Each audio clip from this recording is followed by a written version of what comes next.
안녕하세요. 새해를 바쁘게 보내고 있는 50대 여자입니다. 제게는 아주 특별한 인연이 있는데요. 바로 그 인연으로 인해서 저희 가족에게 생긴 아주 충격적인 사건을 여러분에게 소개하고자 이렇게 사연을 보내게 됐습니다. 그 인연은 제가 25살, 지금의 남편을 만나면서 시작이 됐죠. 저희 사촌 언니가 남편과 같은 회사에서 근무 중이었는데 언니는 정말 괜찮은 남자인데 본인은 연하가 취향이 아니라고 소개시켜준 사람이었죠. 그렇게 만난 남편은 고작 연하란 이유로 남자로 안 본 사촌 언니가 막대한 손해를 본 게 아닌가 싶을 정도로 정말 괜찮은 사람이었어요. 웃는 게 참 매력적이었고 매너도 좋았고요. 무엇보다 남편에게 끌렸던 점은 사람이 참 세심하게 챙기더라고요.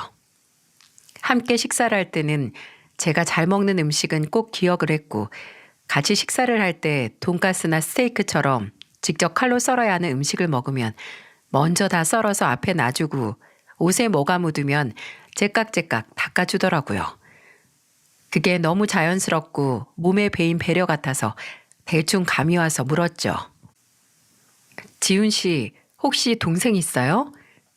네? 아, 티났어요? 맞아요. 사실 고향에 9살 차이 나는 동생이 있어요. 올해 중3인데 저도 모르게 혜민 씨를 제 동생 대하듯 했나 봐요. 남편은 동생 이야기를 제게 트자마자 이런저런 이야기를 해주는데 나이 차이가 많이 나는 동생을 많이 아끼는 게 눈에 보이더라고요. 말로는 사춘기가 늦게 와서 말을 안 듣는다라고 하지만 근데 평소에는 진짜 착해요, 애가. 공부도 잘하고 저번 기말고사에서 반에서 3등 안에 들었더라고요. 라고 말하며 자랑 아닌 자랑을 하더라고요. 그리고 남편이 그렇게 동생을 예뻐한 이유를 저도 상견례 자리에서 실감할 수 있었어요. 상견례 자리에서 처음 본 시동생은 상견례 날이 일요일이었음에도 교복을 잘 갖춰 입고 왔더라고요.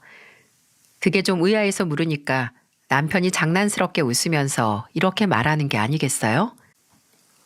지성이 제가 혜민 씨한테 잘 보인다고 교복까지 입고 온 거야.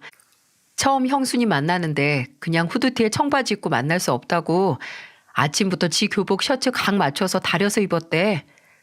아이, 좀 형. 형의 장난스러운 폭로에 얼굴이 빨개져서 썽을 내는 한참이나 어린 시동생이 어찌나 귀엽던지. 저는 평생 외동으로 좀 외롭게 지내온 터라 그런 형제애가 부럽더라고요. 교복을 갖춰 입은 비밀이 탄로난 시동생은 그 후 식사 자리 내내 저를 쳐다도 못 보더군요. 시아버지께서 지방에서 중학교 교사로 일하시던 터라 남편에게 듣기로는 굉장히 엄격하셨다고 해요. 그래서 남편도 시동생도 뭔가 각 잡혀 보일 정도로 예의가 있었지만 시동생은 그런 시아버지 아래서 자랐다고 해도 그냥 타고난 성격적으로 숫기가 좀 없어 보였어요. 저와 남편이 서울에 살고 시댁은 지방인 만큼 시동생은 거의 명절에만 볼 수 있었는데요. 그렇게 명절에 시동생을 만날 때마다 쿠폰을 모으는 것처럼 소소하게 저를 재밌게 하는 게 있었어요. 바로 낯가리고 숫기 없는 시동생이 점점 저한테 마음을 여는 과정을 지켜보는 거였죠. 처음에는 정말 눈도 잘 안 마주치고 제대로 된 대화도 못 나눴는데 저는 어른으로서 제가 먼저 천천히 다가가야겠다고 생각을 했고 시동생의 생일이면 문화상품권 몇 장을 남편을 통해서 보내주거나 아니면 남편에게서 지성이가 고등학교 들어가서 키가 10cm 컸다더라 라는 말을 들으면 운동화 같은 걸 새로 사서 시댁으로 보내주곤 했습니다. 애들한테는 선물 공세가 잘 먹히니까요. 그랬더니 슬슬 제게 마음을 열더라고요. 제 옆에 먼저 와 앉아서 말을 걸기도 했어요. 한 번은 제가 임신을 했을 때 시어머니께서 저희 집에 놀러 오시면서 한라봉 한 상자를 들고 오셨는데 시어머니가 지성이가 임신하면 신게 당긴다면서 너희 집에 가면서 꼭 사가라고 지 용돈까지 털어서 주더라 라고 하시는 거 있죠? 무슨 경계심 많은 길고양이한테 먹이를 주면서 천천히 다가가는 그런 기분도 들었습니다. 그렇게 결혼 후 시간이 지나 눈도 못 마주치던 시동생이 저와 눈 마주치고 10분 이상 대화를 할 정도로 가까워지고 남편과 저 사이에는 남편의 눈썹을 닮고 제 코를 닮은 아들이 태어났어요. 그리고 어느덧 처음 만났을 때는 중학생이었던 시동생이 고등학교를 졸업하고 대학교에 들어갈 나이가 됐습니다. 시동생의 졸업식 날 저도 남편도 남편의 고향으로 갔죠. 졸업식 후에 시동생이 평소 좋아하던 초밥집에서 시동생이 서울에 있는 명문대에 합격한 걸 축하했고 한창 대학 이야기를 하고 있는데 남편이 시아버지께 시동생 자취 문제는 어떻게 하실 거냐고 물었어요. 시아버지께서는 담담하게 대답하셨죠. 안 그래도 다음 주에 지성이 학교 근처에 있는 고시원 돌고 오기로 했다. 찾아보니까 많더라고. 새로 올린 건물도 좀 되고 시설이 어디가 좋은지 봐야지. 그 말을 듣는데 정말 고시원이 최선일까 싶더라고요. 시댁 형편을 모르는 건 아니지만 그래도 4년 내내 다닐 학교를 화장실도 부엌도 수십 명의 모르는 사람들과 공용으로 써야 하는 고시원이라니. 그 손바닥만한 방에서 시동생이 지내는 모습을 상상하니 속이 갑갑해졌습니다. 하지만 남편도 시부모님도 시동생도 당장 서울의 원룸이라도 얻을 형편이 안 되니까 어쩔 수 없다는 듯 받아들이는 것 같았네요. 그날은 남편과 시댁에서 자고 가기로 했는데 시댁에 가는 동안 깊이 생각을 했죠. 그리고 저녁에 씻고 남편에게 말했어요. 시동생을 고시원이 아닌 우리 집에서 함께 지내게 하자고요. 그 당시 저희는 방 3개짜리 빌라에서 살았는데 동네가 시동생이 가기로 한 대학과 멀지도 않았거든요. 그리고 다음날 집으로 돌아가기 전 시부모님께 이야기를 꺼냈어요. 당연히 두 분 다 난색을 표하셨죠. 그렇게까지 안 해도 된다고, 요새 고시원 시설만 좋은 곳 찾으면 괜찮다고, 화장실도 방에 딸린 곳 많다고 하시면서요. 특히나 시아버지께서 저희에게 그런 폐를 끼칠 수 없다고 손까지 들어 흔들어 보이셨어요. 저는 그런 시아버지께 고개를 흔들며 말했죠. 그래도 어디 집만 하겠어요? 좋은 학교 갔는데 괜히 사는 환경 때문에 사람이 우울해질 수도 있고 학업 성취도도 떨어질 수 있잖아요. 저도 삼시세끼 매일 챙겨준다고 장담은 못해도 고시원에서 지내는 것보다는 훨씬 나을 거예요. 저희는 도련님만 좋다고 하면 당장 내일 들어와도 괜찮은데 도련님은 어때요? 시동생도 가족들 앞에서 괜찮은 척 했지만 내심 고시원에 가는 게 썩 달갑진 않았는지 며칠 고민 끝에 저희 집으로 들어와 대학교를 다니기로 결정을 했습니다. 시동생이 짐을 다 옮기기 전 남편과 저는 비어있던 방을 정리해서 시동생이 쓸 가구도 들여놨어요. 시동생이 최대한 이곳을 잠시 머무는 곳이 아니라 집으로 생각해서 괜히 본인을 객식구라고 느끼질 않길 바랬습니다. 하지만 쉬운 일은 아니었어요. 제가 보기에도 시동생이 조금이라도 집안일에 도움이 되고 보답을 하려는 게 보였거든요. 학교를 다니면서 과외 아르바이트를 틈틈이 했는데 처음에는 월급을 받아서 생활비를 내려고 하는 거예요. 남편이 정말 화를 냈죠. 아무리 그래도 형이 너한테 이런 돈까지 받을 정도로 능력이 없지 않다고. 너는 어렵게 들어간 학교에서 잘 놀고 성적도 유지하는 게 할 일이라고 말이죠.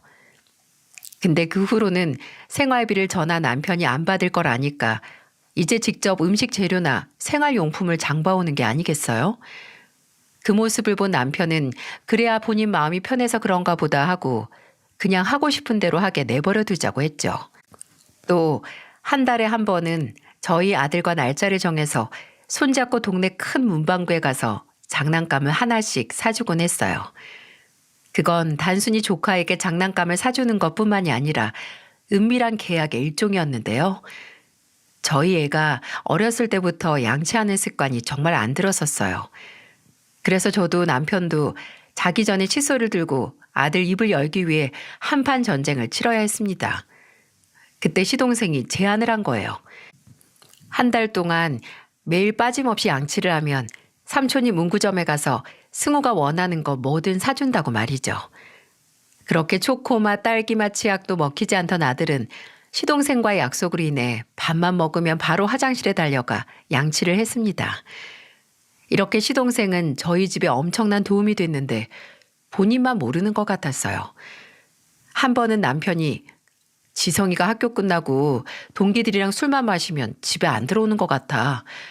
그제도 술 먹고 들어간다고 동기 자취방에서 자고 간다고 했었잖아. 괜히 술 먹고 집에 들어오면 민폐라고 생각하는 건가?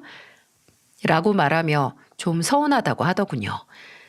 형이 동생 술주정 좀 받아줄 수 있지 하고요. 근데 아무리 생각해도 이제 같은 집에 산 지 반년이 넘어가는데도 그렇게 눈치를 보는 게 저 때문인 것 같은 겁니다. 형하고 조카 그리고 형수 중에 가장 불편한 사람이 누구겠어요?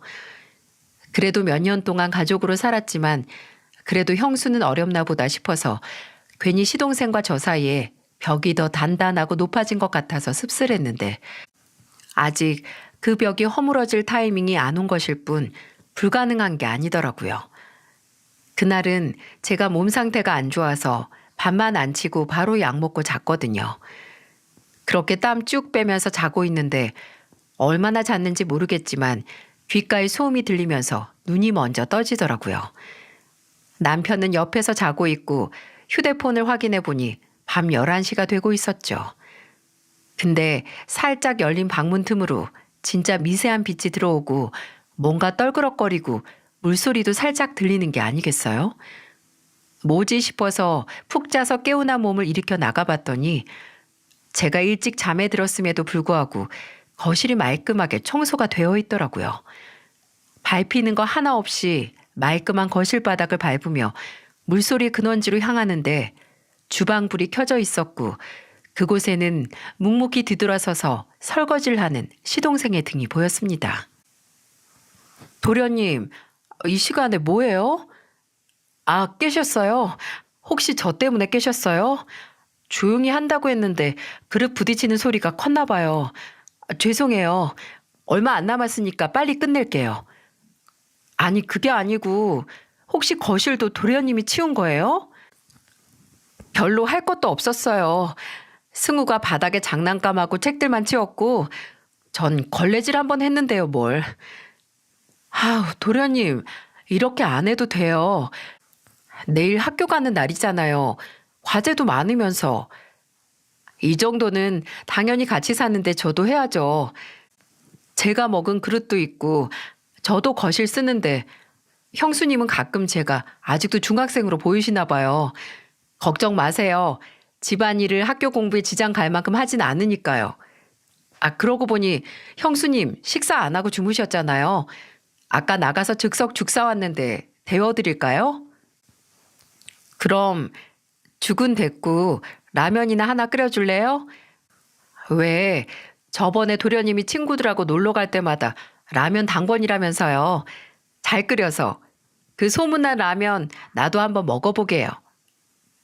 순간 내 쪽에서 시동생을 어린애 취급하고 선을 그었나 싶은 생각에 충동적으로 라면을 끓여달라고 했어요. 시동생은 알겠다고 하면서 바로 라면 끓일 준비를 하더라고요. 근데 확실히 제대로 맛을 내는 법을 아는 것 같았습니다. 대파랑 다진 마늘 볶던 기름에 물을 붓고 콩나물에 청경채, 매운 고추 넣고 확 끓인 라면은 일단 냄새부터 소주를 부르더군요. 그래서 시동생이 라면을 다 끓이고 식탁에 내올 때 저는 냉장고에서 소주 한 병을 꺼내왔죠. 형수님, 아직 몸도 안 좋으신데. 괜찮아요. 아까 땀 쫙 빼고 푹 자니까 한결 개운해졌어요. 도련님이 끓인 라면이랑 소주 한 병 딱 마시면 더 개운해질 것 같아요. 도련님도 같이 한잔 할래요? 그러고 보니까 도련님 주민등록증 나온 지가 언젠데 같이 술 마셔본 적이 없는 것 같네요. 제 말에 시동생은 잠시 생각하는 것 같더니 안 빼고 싱크대 쪽에서 소주잔 2개를 들고 나오더군요. 그렇게 처음으로 시동생과 대작을 하기 시작했어요. 칼칼하고 시원한 국물보다 제 속을 개운하게 만든 안주는 바로 시동생과 술김에 털어놓게 된 그동안 나누지 못한 대화였죠. 도련님은 졸업하고 세운 계획 따로 있어요? 아직 군대도 안 갔는데 내가 너무 앞서갔나? 저요? 저는 개인 사업하고 싶어요. 사업이요? 무슨 구상이라도 있어요? 아니요. 그런 건 아닌데 그냥 사업을 하고 싶다는 것만 구상했죠.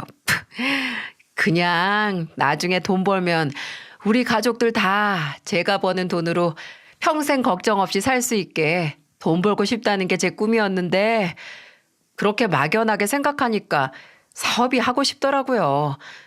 뭐 사자 들어간 전문직도 있지만 의사하기엔 제가 피를 못 보고 변호사하기엔 말주변이 그렇게 좋은 것도 아니고 그냥 막연한 생각이에요. 막연한.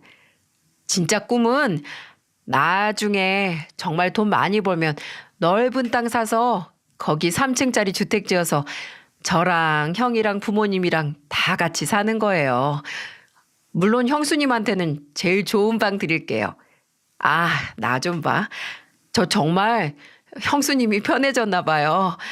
이런 뻘소리도 하고. 근데 되게 기분 좋아요. 사실 전 늘 형보다 누나가 갖고 싶었거든요. 형한테는 비밀이에요. 그 양반 보기보다 잘 삐져요. 맞아요. 진짜 잘 삐지죠? 아휴, 손 많이 가게. 그래요. 이건 우리 둘만의 비밀로 해요. 결혼하고 거의 5년 만에 시동생과 진정한 가족이 된 기분이었어요. 그 후로는 서로 스스럼 없이 고민도 털어놓고 대화도 할 수 있는 그런 사이가 됐어요. 제가 남편과 싸우면 제일 먼저 고민 상담을 하는 사람이 시동생이 됐고 시동생이 처음 여자친구가 생겼을 때 연애 코치가 바로 저였죠. 그렇게 시동생이 군대 다녀온 뒤 대학교도 졸업하고 나서 무사히 경험과 커리어를 위해 대기업에 입사를 할 수 있었는데요. 시동생은 처음 받은 월급을 모두 가족을 위해 썼습니다. 월급의 거의 절반이 되는 돈은 고향에 계신 시부모님에게 보냈고 남편에게는 현금 20만 원이 든 새 지갑을 그리고 제겐 향수와 함께 화장품 세트를 선물했죠. 아들은 그 당시 새로 출시된 게임기를 받았고요. 이렇게 시동생은 받은 것의 배로 마음을 갚는 사람이었어요. 본인의 성공을 절대로 오로지 본인의 노력 덕분이라고 생각하지 않고 저나 다른 가족들의 도움이 없었다면 불가능했을 거라는 걸 늘 상기시켜줬죠. 그리고 이건 시동생이 대기업에 다니다가 몇 년 후 사업을 시작했을 때도 마찬가지였어요. 시동생은 회사에서 경험을 충분히 쌓고 퇴사 후에 대학 선배와 함께 사업을 시작했는데요. 처음에는 정말 바닥부터 시작했어요. 그 선배가 사는 오피스텔을 사무실로 삼아서 그곳에서 몇 달 동안 먹고 자서 저희도 시동생의 얼굴을 보지 못한 날이 더 많았습니다. 정말 일상도 다 버리고 일만 했던 것 같네요. 그리고 다행히 그 노고는 끝내 엄청난 결실을 맺고 말았죠. 처음에는 단 둘이서 시작한 사업이 나중에는 3명, 4명까지 늘더니 이내 번듯하진 않아도 직과는 분리된 사무실을 얻고 어느새 직업 수가 10명을 넘기더라고요. 시동생은 사무실 이전 때문에 저희 집을 떠나 자취를 시작했고 저희도 시동생의 초대에 사무실에 가봤었어요. 시동생이 처음 제게 꿈에 대해 말할 때 막연하다라고 말했던 게 이제는 번듯한 사무실에 직원들을 10명 둔 현실로 실현된 걸 보니 저까지 현실 감각이 안 들더라고요. 아직도 이게 꿈인지 현실인지 생각을 하게 할 정도로 시동생의 사업은 엄청난 대박을 치게 됐어요. 어느 정도냐면요. 저희 아들이 중학생이었을 무렵 이사를 가야 했거든요. 그래서 여기저기 발품 팔아서 이사 갈 집을 찾고 있었는데 그때 시동생이 남편에게 이사 갈 때 보태라며 2억을 줬죠. 2천이 아니고 2억이요. 저나 남편은 놀라서 됐다고 네가 왜 그 돈을 주냐고 거절을 했습니다. 근데 시동생은 오히려 본인이 정색을 하며 그러더라고요. 형, 이 정도도 나한테 도움 안 받으면 나 정말 무시하는 거야. 나 예전에 교복 입고 게임하던 어린애 아니야. 나 가족한테 이 정도 돈 줄 수 있을 만큼 성공했고 그리고 그 성공이 누구 덕인지 잘 알 정도의 머리는 있어. 형은 그때 형이랑 형수님이 나한테 같이 살자고 안 했으면 내가 이 정도의 돈 벌었을지 장담할 수 있어? 내가 받은 거 갚는 것뿐이야. 그리고 앞으로도 갚을 거고. 그러니까 내 은인 같은 형수님 모시고 조금 더 넓고 좋은 집으로 이사 가서 승우하고 같이 살아. 승우 이제 고등학교 가면 동네도 얼마나 중요한데. 그 말을 듣고도 차마 돈을 안 받을 수 없더라고요. 그 돈은 고마움의 표시이기도 했지만 아마 시동생이 가족 구성원으로서 저희에게 보인 자존심이기도 했을 겁니다. 그렇게 시동생의 도움으로 저희는 살기 좋은 지역의 아파트를 대출을 껴서 매매할 수 있었어요. 그리고 시동생은 정말 저희에게 2억이란 거금을 턱 내놓고도 전혀 문제가 없을 정도로 승승장구했죠. 성격, 능력, 뭐든 빠지지 않고 완벽했지만 굳이 따지면 40이 넘어서까지 혼자였던 점이었을까요? 원래 20대 후반부터 30을 통째로 본인 회사에 투자했기에 누굴 만날 시간이 없긴 했지만 그래도 시동생이 결혼 생각이 아예 없는 사람은 또 아니었거든요. 언제나 빨리 형처럼 좋은 가정을 꾸리고 싶다고 하고 더 나이 들기 전에 장가가서 아들, 딸 2명은 낳고 싶다고 하기도 했고 농담으로 저나 남편에게 사람 좀 소개시켜 달라고 하기도 했고요. 그렇다고 일을 제외하고 사적으로 밖에 돌아다니면서 사람을 만나는 성격도 아니었네요. 주말마다 저희 집에 놀러와 저녁을 함께 먹거나 아니면 시동생이 본인 집으로 초대해 이런저런 요리를 해서 대접했는데 그럴 때마다 제가 진담 반 농담 반으로 도련님, 언제까지 나한테 도련님 소리 들을래요? 쉰 되기 전에는 서방님 칭호 얻어야 하는 거 아니에요? 주말까지 형하고 노니까 팔자에 여자가 있어도 생길 틈이 없죠. 나가서 또래랑 좀 만나요. 라고 했어요. 그럼 시동생은 박장대소를 하면서 그러게 말입니다, 형수님. 이러다가 할아버지 돼도 도련님 소리 듣겠어요. 저보다 승우가 먼저 장가가는 건 아닌지 몰라요? 라고 했죠. 다행히 시동생은 저희 아들보다는 일찍 결혼을 했습니다. 근데 진짜 다행이었는지가 문제죠. 시동생이 40 초반에 결혼할 여자라고 저에게 소개한 여자는 160cm 후반의 키에 늘씬한 몸매, 웃는 모습이 너무 싱그럽고 예쁜 사람이었어요. 왜 그 사람이 웃으면 나도 모르게 따라 웃는 미소를 갖고 있는 사람 있잖아요. 근데 처음 만나는 사람이 뭔가 낯익어서 만나는 내내 어디서 봤지? 하고 있는데 아니나 다를까 동서의 직업이 TV 광고 모델이었더라고요. 주로 케이블 채널 홈쇼핑 모델로 활동했는데 동서가 형님, 이게 제가 활동했던 사진이에요. 하고 보여주는 사진에 예전에 제가 홀린 데 샀던 자켓 화보도 있더라고요. 그걸 보면서 와, 우리 집안에도 방송물 먹은 사람이 들어오는구나 라는 생각에 연예인 보는 듯 신기하기도 했고 또 애교 많고 부친성 좋고 심지어 외모, 능력 다 되는 동서를 보고 저희 시동생이 드디어 제 짝을 만났구나 하는 생각에 흐뭇하기만 했네요. 근데 단 한 가지 좀 마음에 걸리는 게 있었는데 그때는 그냥 제 착각이겠거니 했어요. 뭔가 동서가 선을 긋는 듯한 겁니다. 사람이 그런 느낌이 있잖아요. 뭔가 대화 중간중간 선을 딱 긋는구나. 뭔가 개인주의적이다 싶은. 근데 오래된 사이도 아니었고 사람이 다 본인만의 스타일이 있으니 그러려니 했어요. 근데 불행하게도 이 그저 느낌뿐인 제 감상은 앞으로 일어날 대형 사고의 전조 단계였습니다. 시동생은 결혼 후 동서가 원하는 지역으로 옮겨서 신혼생활을 시작했어요. 원래는 저희 집에서 가까운 동네여서 얼굴도 종종 봤었는데 그러질 못해서 서운하다 싶다가도 그래도 무소식이 희소식이겠지. 둘이서 잘 살았으면 좋겠다 싶더라고요. 시동생도 원체 일이 바쁜 사람이고 동서도 생기니까 사생활이 중요해져서 거의 명절에만 만나는 사이가 됐지만 그만큼 오랜만에 얼굴 보면 더 애틋하더군요. 동서도 저나 시부모님에게 참 싹싹하게 잘 다가오고 이건 뭐냐, 저건 뭐냐, 궁금한 것도 많고, 뭘 하면 본인이 거두려고 나서기도 잘하더라고요. 무엇보다도 시동생이 신혼 시절 얼굴이 확 핀 게 눈에 보여서 다행이다 싶었습니다. 근데 그것도 몇 년 가지 않았어요. 시동생이 결혼하고 3년이 지나고 4년이 지나도 어쩐지 임신 소식이 들려오지 않는 겁니다.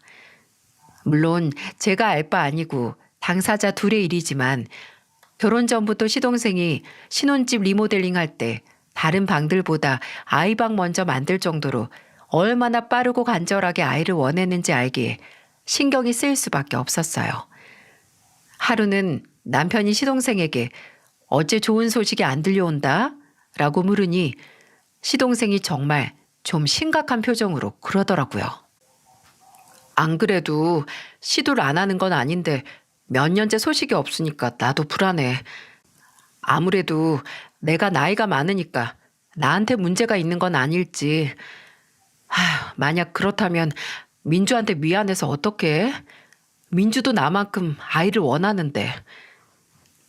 저와 남편은 시동생에게 걱정 말라고 요새는 기술이 좋아서 시험관도 있고 심각한 게 아니면 치료도 가능하다고 하니까 동서와 의논 후에 천천히 생각해 보라고 위로를 해줬습니다.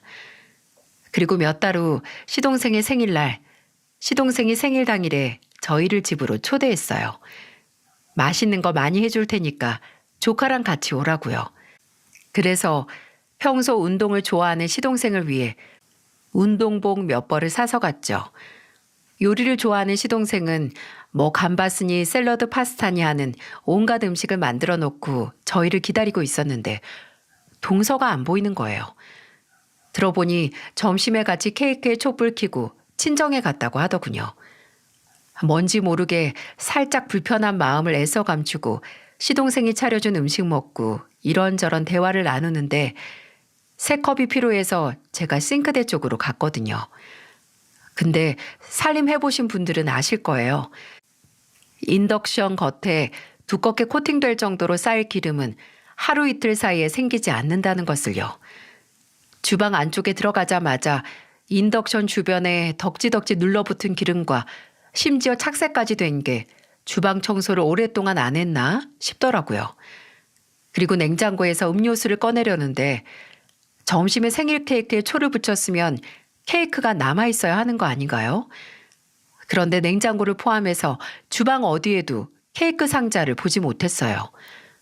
불편한 생각은 작아질 줄 모르고 점점 짙어져 가는데 그 생각에 활용점정을 찍는 걸 목격하고야 말았습니다. 화장실에 가다가 방문 하나가 열려 있어서 생각 없이 눈길이 가서 보게 됐는데 와, 저는 혹시 동서가 야반 도주를 했나 싶더라고요. 드레스룸으로 보이는 방 안에는 방금 좀도둑이 들어와서 물건을 뒤졌다고 해도 믿을 정도로 엉망이었어요. 저는 시동생과 몇 년 함께 살면서 이미 생활 패턴을 잘 알잖아요. 엄격한 시아버지의 영향으로 군대 가기 전에도 늘 정리정돈이 몸에 배어있는 스타일이었는데 필히 이 엉망진창의 원인은 동서구나 싶었죠.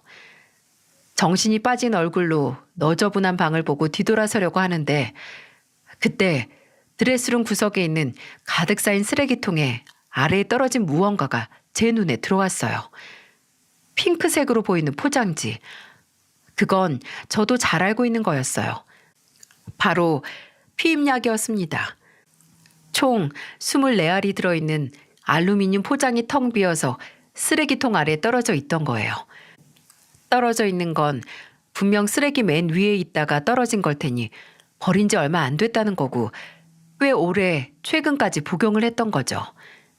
순간 한쪽에서는 시동생이 혹시 본인 몸에 문제가 있어서 임신이 안 된다고 걱정을 하는데 다른 한쪽에서 동서는 피임약을 복용 중이었던가 하는 생각에 별의별 상상을 다 하게 됐어요. 정말 몇 날 며칠 이걸 그냥 모른 척 넘어가야 하나 아니면 무슨 말이라도 해야 하나 고민을 했습니다.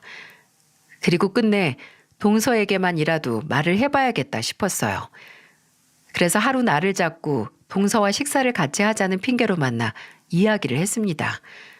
혹시 임신 생각이 전혀 없냐고요. 저요?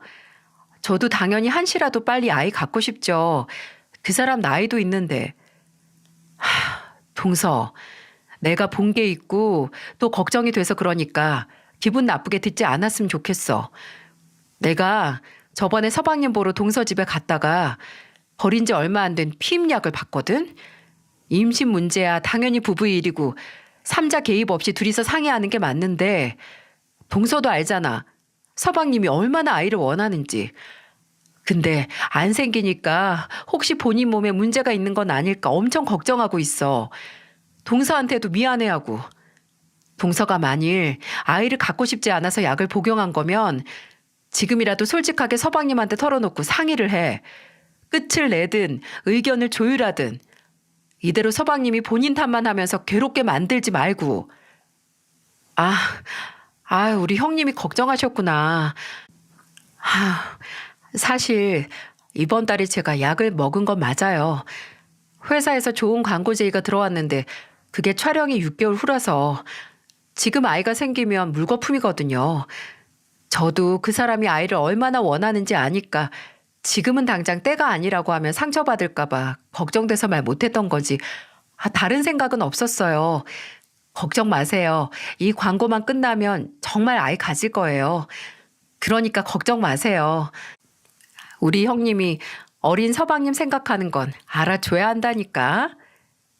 그리고 동서의 말을 더 이상 의심하지 못했던 게 정말 반년 후 동서는 임신 소식을 알려왔습니다. 그 말이 정말이었다는 안도감이 몰려왔죠. 시동생은 사업을 하고 첫 대형 거래를 성사했을 때보다 기뻐서 어쩔 줄 몰라 했어요. 그래도 퇴근 시간이 7시는 됐던 사람이 동서가 임신 후에는 5시에 조기 퇴근해서 집으로 가 혼자서 집안일 싹 다 하고 남은 시간은 동서 수발을 들면서 재택근무를 하더라고요. 저와 남편에게 연락해서 임신했을 때 당겼던 것, 절대 멀리해야 하는 거, 임신 달마다의 기분 변화 등등 예비 아빠로서 알아야 하는 건 모조리 다 알아갔습니다. 시동생은 매일 딸이었으면 좋겠다.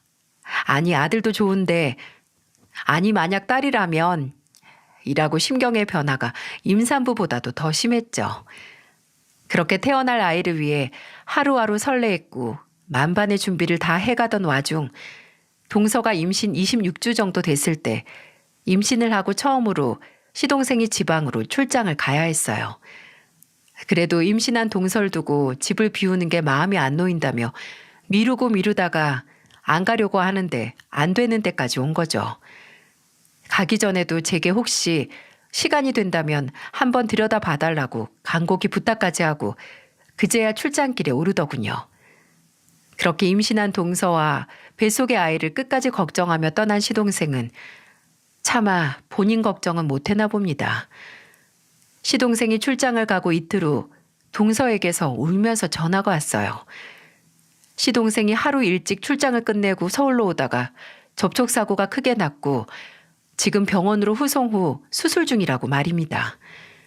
저도 남편도 놀라서 바로 시동생이 수술 중이라는 병원으로 달려갔어요.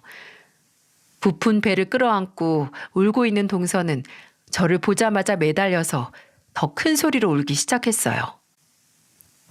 형님, 남편 잘못되면 저 어떻게 해요? 저랑 뱃속의 아이는 어떻게 살아요?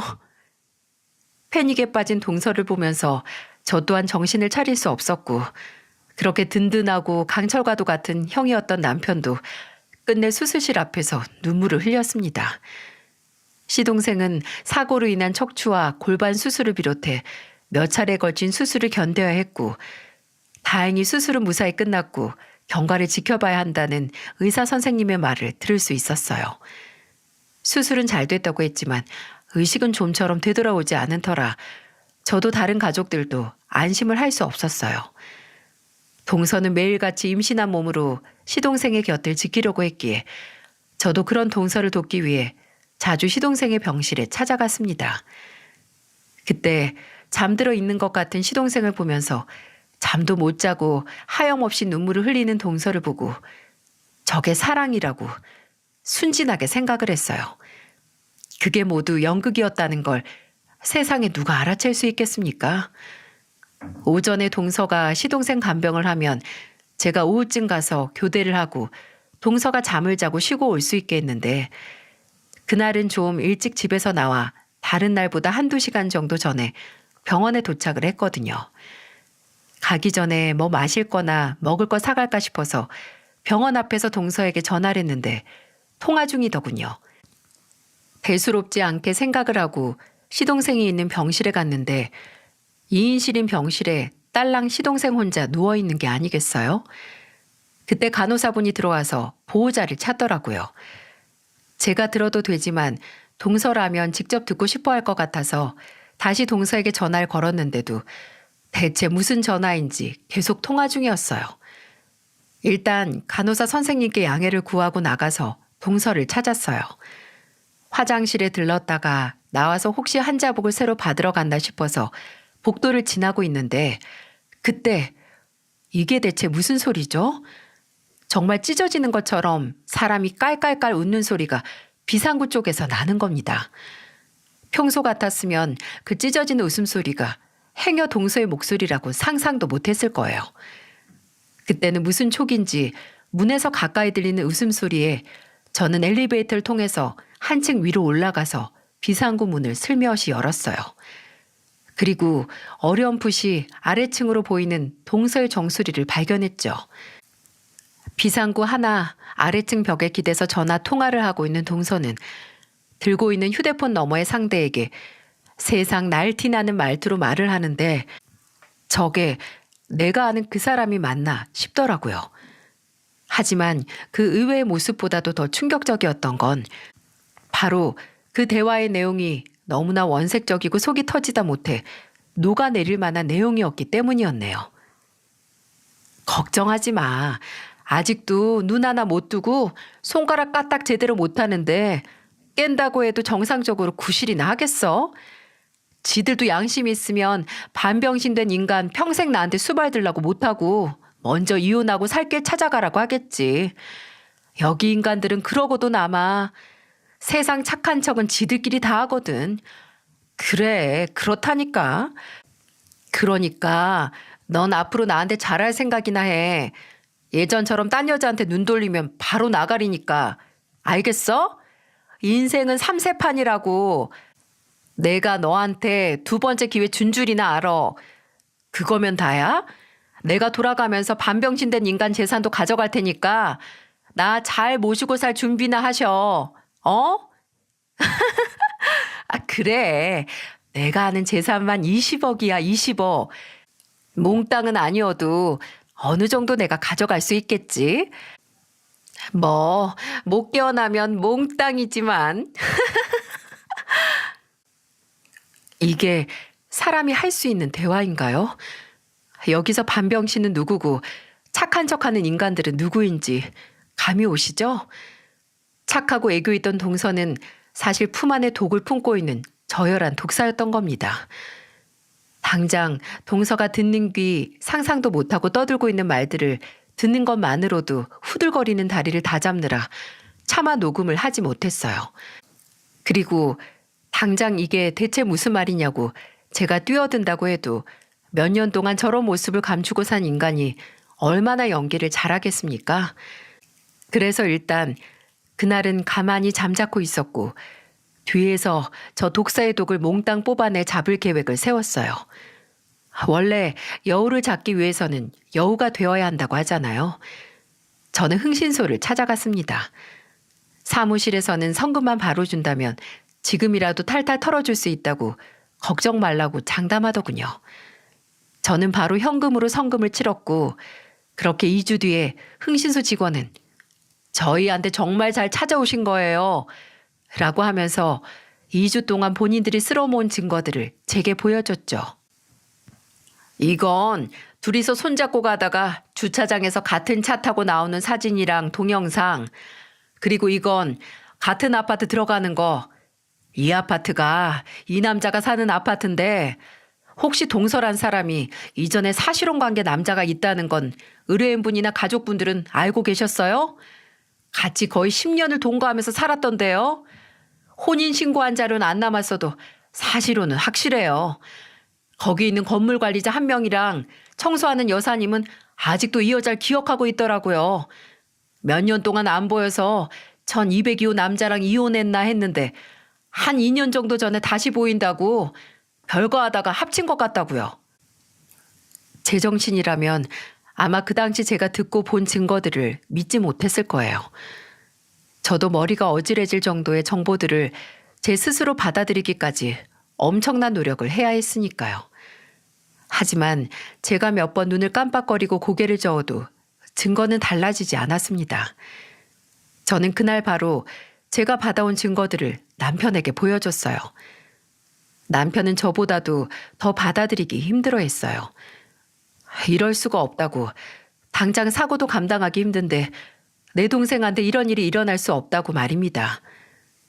저는 반년도 훨씬 전에 제가 피임약을 발견했을 당시 이야기를 했고, 동서가 바람을 피우느라 임신을 늦췄을 것 같다라고 말하니 남편은 그때부터 점점 사실을 받아들이기 시작하더라고요. 마음 같아선 당장 시동생 곁에서 세상 열려인 척 희생하는 척하는 동서를 끌어내서 아작을 내놓고 싶었지만, 혹시 그 전에 눈치채고 그 바람 피운다는 남자와 야반도주라도 할까 싶어서 일단 토끼를 토끼굴로 모으는 것 마냥 저희 부부의 덫으로 부르기로 했습니다. 남편이 동서에게 전화를 걸어 요새 동생 보느라 많이 힘들지 않냐고, 안 그래도 몸 관리 잘하고 안정 취해야 하는데 내일 집에 오면 재수 씨가 좋아하는 해물찜이랑 간장 새우랑 해서 밥을 같이 먹자고 초대를 했죠. 동서는 그저 그 착한 척하는 인간들이 또 착한 척한다고 생각했는지 바로 걸려들더군요. 그래서 병원에는 급하게 구한 간병인을 보내놓고 셋이서 이 중 한 명에게 마지막이 될지도 모르는 만찬을 했습니다. 동서가 저희 집에 오고 한동안은 그 독사가 마음껏 처먹는 꼴을 지켜봤습니다. 그래도 임산부인데 배도 안 채우고 작기 미안하잖아요. 어느 정도 다 먹어갈 때쯤 남편이 먼저 넌지시 말을 꺼냈어요. 재수 씨, 요새 많이 힘들죠? 몸도 무거운데 아픈 사람 간병하느라. 그냥 평범한 사람도 몸이나 정신적으로 어려운 일인데 정말 고생이 많아요. 아휴, 뭐 그렇게까지 힘들지 않아요. 제 남편이고 제 가족인데 당연한 거죠. 그래도 참 가족이어도 대가 없이 이렇게 순수한 마음으로 봉사할 수 있는 게 어렵잖아요. 아니지, 재수 씨 같은 경우에는 20억이나 보장받으니까 당연한 건가? 네? 20억이요? 무슨 20억이요? 반병신 어차피 깨어나도 반병신일 테니 재산의 일부분은 본인 거고, 운 좋아서 못 깨어나면 몽땅 본인 거라고 좋아서 떠들었다며? 왜 시침이야? 남편은 침착하게 말하자는 저와의 약속도 있고 화를 참지 못해 폭발하고 말았어요. 그리고 바로 동서에게 증거 자료를 던졌어요. 동서는 여기저기 그 사실혼이었다는 남자와 본인이 여기저기서 찍힌 사진을 떨리는 눈동자로 살피더니 급하게 변명을 하기 시작했어요. 이게 사실은 형님이랑 아주버님께서 이거 보고 무슨 생각하실지 아는데, 사실은요. 동서, 괜한 변명하지 말고 사실이나 말해. 우리도 어느 정도 다 알고 지금 동서 부른 거니까 헛수고할 생각하지 말고. 일단 그 언제 태어나도 안 이상할 정도로 큰 뱃속의 아이, 누구 아이야? 정말 우리 서방님 애야? 아니면 같이 10년은 살았다는 이 남자애야? 형님, 아무리 그래도 그렇지 어떻게 그런 걸 물으세요? 이 아이는 제 남편애 맞아요. 진짜 누굴 머저리 취급하는 거야? 동서 말처럼 우리가 착한 척할진 몰라도 머리가 동서처럼 비어있는 건 아니거든? 그렇게 약 먹어서 서방님의 임신 안 하려고 했던 사람이 왜 갑자기 애 생겼다고 했겠어? 10년 동안 동거하면서 정든 남자 애 생긴 거라서 못 지운 거 아니야? 아니라니까요. 그리고 막말로 지금 당사자인 남편은 병원에 누워서 정신도 못 차리고 있는데 왜 형님이랑 아주버님이 난리세요? 진짜 오지랖이 태평양이네요. 제가 바람을 피웠든 이 애가 누구 애든 그건 저랑 남편이 알아서 할 일이죠. 이렇게 제3자가 끼어들어서 사람 죽일 듯이 닥달할 게 아니라. 그 순간 이건 우리 일이라는 말이 어찌나 화가 나는지 저는 동서가 임신했다는 사실도 있고 저도 모르게 뺨을 올려붙였습니다. 근데 그때 뺨을 맞은 충격 때문인지 한꺼풀 덮여있던 동서의 두꺼운 낯짝이 벗겨진 것 같았어요. 동서는 악을 쓰면서 제게 휴대폰을 들어보이면서 말했죠. 이게 어디서 손을 들어? 나 모델이야, 이 추녀야. 넌 낯짝이 두들겨 맞든 아니면 피장파장 다를 게 없는지 모르지만 나는 이게 내 밥벌이고 내 자산이란 말이야. 근데 감히 그 재산에 손을 대? 그래, 어디 한번 그 대가 치러봐라. 너 내가 가만 안 둬. 경찰이 확 고소할 테니까. 고소해라, 고소해. 당장 간통죄만 폐지 안 됐으면 콩밥 먹었을 인간이 뭘 잘했다고 큰 소리야? 그리고 네 재산? 그거 어차피 시간만 지나면 똥값 될 거다. 특히나 너같이 인성이 썩어 빠진 애는 그 썩은 인성에서 나는 악취가 밖으로 나와서 밖에 껍데기도 오염시킬 테니까 어디 서방님하고 이혼하고 혼자서 썩은 껍데기 두르고 잘 살아봐라. 그 썩어 빠진 껍데기 덕분에 저는 처음으로 경찰 조사를 받았네요. 참 새로운 경험은 동서라는 인간 때문에 다 해봤습니다. 동서는 눈에 보이는 증거에도 끝까지 시동생이 사고가 난 후에 잠깐 예전 남자를 만난 것뿐 아무 사이도 아니고 뱃속의 아이도 시동생의 아이라고 했지만 그럼 혈액 검사를 통해 유전자 검사를 하자는 저와 남편의 의견은 반색을 하면서 못하겠다고 하더군요. 본인의 무고함을 증명할 수 있는 방법을 거부하다니 죄가 없다면 과연 이랬을까요? 참으로 씁쓸하고 슬펐던 건 그 사건 후 시동생이 깨어났을 때 시동생에게 이 사실을 알리니 시동생이 크게 놀라지 않았다는 겁니다.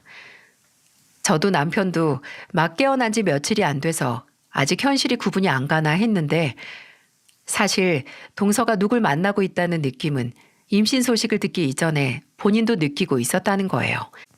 근데 곧바로 동서가 임신 소식을 알려왔고 시동생은 그 임신이 어쩌면 이런 의구심을 잠재우고 다시 새 출발을 할 기회가 아닐까 싶었대요. 그래서 더 태어날 아이만을 생각하며 살았는데 이렇게 사고가 나서 죽었다 살아나서 듣는 소리가 아내가 외도를 했고 뱃속의 아이도 본인 아이가 아닐 가능성이 있다는 말이라니 본인이 너무 바보 같고 절망스럽다고 하더군요. 생사의 고비에서 살아난 시동생이 바로 이런 일을 겪어야 하는 게 안타깝고 화가 났어요. 물론 그 분노의 대상은 동서였고요. 동서는 거짓말 조금 보태서 출산을 위해 수술대 위에 눕기 직전까지 이 아이는 시동생의 아이라고 외쳤을 겁니다. 그 전까지 저와 남편의 감시와 만류에도 어떻게든 시동생이 있는 병원에 찾아와 당신 아이 맞다고 난동을 부려서 병원 경비에게 끌려서 쫓겨났었거든요. 시동생은 그 꼴을 보고 침착하게 그래도 바람을 피운 거 맞지 않냐고 아이가 태어나면 그때 이야기하자고 했었죠. 그리고 출산 당일 결과는 어땠을 것 같나요? 동서가 아무리 무고하다 외쳐도 시동생은 이혼 소송을 진행했기에 친자 검사를 할 수밖에 없었는데 아이는 당연히 시동생의 아이가 아니었어요. 10년 동거한 그 남자의 아이일 확률이 높아진 거죠. 이제와 생각해보면 동서도 태어난 아이 친아빠가 누구인지 도박을 한 건 아닌가 싶어요. 동시에 두 남자를 만나고 있었으니 본인도 헷갈릴만 하죠. 시동생은 병원에서 재활 치료를 받으면서 이혼 소송을 진행했고 다행히 동서가 외도를 했다는 명확하고 숨쉬는 증거가 있었기에 이혼은 복잡하지 않게 끝났습니다. 재판장에서 동서는 시동생에게 아이는 아이 아빠에게 맡길 테니까 제발 다시 생각해보라고 매달렸다고 해요. 근데 그걸 듣고 알겠다고 할 모질이가 얼마나 있을까요? 시동생은 가차없이 동서, 아니 그 동서였던 그 머저리를 거의 무일푼으로 집에서 쫓아냈죠. 이건 여담인데 나중에 흥신소에서 추가 정보를 구해와서 제게 연락을 해왔었어요. 제가 흥신소에 의뢰를 하면서 동서의 결혼식 사진을 보여준 적이 있었는데 직원의 조사에 따르면 그 사진 속 동서의 부모님이 동서의 진짜 부모님이 아니라는 겁니다. 무슨 말인고 하니 동서가 따로 구한 대역 아르바이트 배우였다는 거예요. 원래 친정도 저나 시동생에게 말했던 동네가 아니라 한참 떨어진 경기도 외곽 지역이었고 그곳에서 홀어머니가 혼자 사신다고 하네요. 몸이 불편하셔서 집 밖으로도 잘 못 나오신다고요. 진짜 허언증이 심한 사람은 그 거짓말을 본인이 진실인 것 마냥 찰떡같이 믿는 걸 넘어서 아예 그 거짓말로 꾸며진 세상을 본인이 만들어서 그곳에 산다는데 동서가 딱 그 꼴이 아닌가 싶습니다. 마음 같아서는 저와 가족 시동생도 동서였던 인간을 고소해서 지옥을 맛보게 해주고 싶지만 변호사는 위자료 소송 빼곤 마땅히 형사 고소할 건덕지는 없다고 했고 시동생은 재산 분할과 그 상대 남자에게 위자료 소송을 해서 돈을 받아내는 걸로 마무리를 지어야 했습니다. 성엔 차지 않았지만 나중에 혼자 아이 키우면서 분유값도 얻고 기저귀도 쓴 걸 잘라서 또 쓴다고 시동생에게 연락을 해서 돈 좀 보내달라고 매달리는 동서의 소식을 들으니 본인이 판 무덤에 들어가 스스로 지옥을 마땅히 겪고 있는 것 같더라고요. 이혼 후 그 남자하고 사는 건 아닌가 했는데 홀어머니가 사시는 친정으로 갔다는 걸로 봐선 그건 아닌가 봐요. 아마 그 여자가 사고가 난 시동생에게서 어떻게 해서든 돈을 뜯어내 그 남자랑 재결합을 하려고 했는데 무일푼으로 쫓겨났으니 그 돈이 없는 걸 알고 그 남자도 여자를 버린 건 아닌가 싶네요. 그 여자는 시동생을 뜯어내려고 했고 그 남자는 역으로 그 여자에게서 돈을 뜯어내려고 했고 참으로 더러운 순환고리가 아닌가 싶습니다. 다행히 그 고리에서 벗어나 자유를 얻은 시동생은 지금도 남은 재활치료를 해내며 열심히 살고 있어요. 시동생은 이혼 후 제게 다시 도련님으로 불려야겠네요. 라고 쓰게 미소를 지으며 말했는데 그 미소가 너무 외로워 보여서 저는 도련님 소리 입에 잘 안 붙을 것 같은데 시부모님 안 계시면 그냥 나도 지성이라고 부를까요? 라고 장난스럽게 물었어요. 그랬더니 바람 빠지는 소리를 내면서 웃더니 좋다고 하더군요. 그래도 그 사건 후 시동생의 웃음소리를 들을 수 있어서 다행이라는 생각이 들었습니다.